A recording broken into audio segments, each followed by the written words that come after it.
আবৃত্তি করছি কবি আবু জাফর ওবায়দুল্লাহর লেখা কোনো এক মাকে কবিতাটি। কুমড়ো ফুলে ফুলে নুয়ে পড়েছে লতাটা, সজনে ডাঁটায় ভরে গেছে গাছটা, আর আমি ডালের বড়ি শুকিয়ে রেখেছি। খোকা, তুই কবে আসবি, কবে ছুটি? চিঠিটা তার পকেটে ছিল, ছেঁড়া আর রক্তে ভেজা। মাগো, ওরা বলে সবার কথা কেড়ে নেবে, তোমার কোলে শুয়ে গল্প শুনতে দেবে না। বলো মা, তাই কি হয়? তাই তো আমার দেরি হচ্ছে।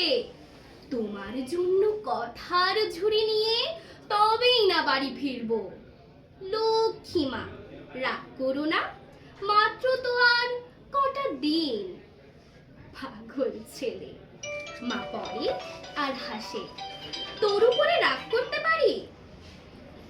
নারকেলের চিড়ে কোটে, উড়কি ধানের মুরকি ভাজে, এটা সেটা আর কত কি, তার খোকা যে বাড়ি ফিরবে।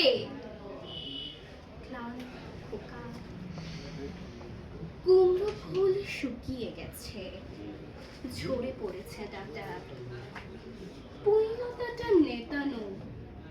খোকা এলি? ঝাপসা চোখে মা তাকায় উঠোনে উঠোনে, যেখানে খোকার সব শকুনিরা ব্যবচ্ছেদ করে। এখন মার চোখে চৈত্রের রোদ পুড়িয়ে দেয় শকুনদের। তারপর দাওয়ায় বসে মা আবার ধান ভানে, বিন্নি ধানের খই ভাজে। খোকা তার কখন আসে, কখন আসে? এখন মার চোখে শিশির ভোর স্নেহের রোদে ভিটে পড়েছে।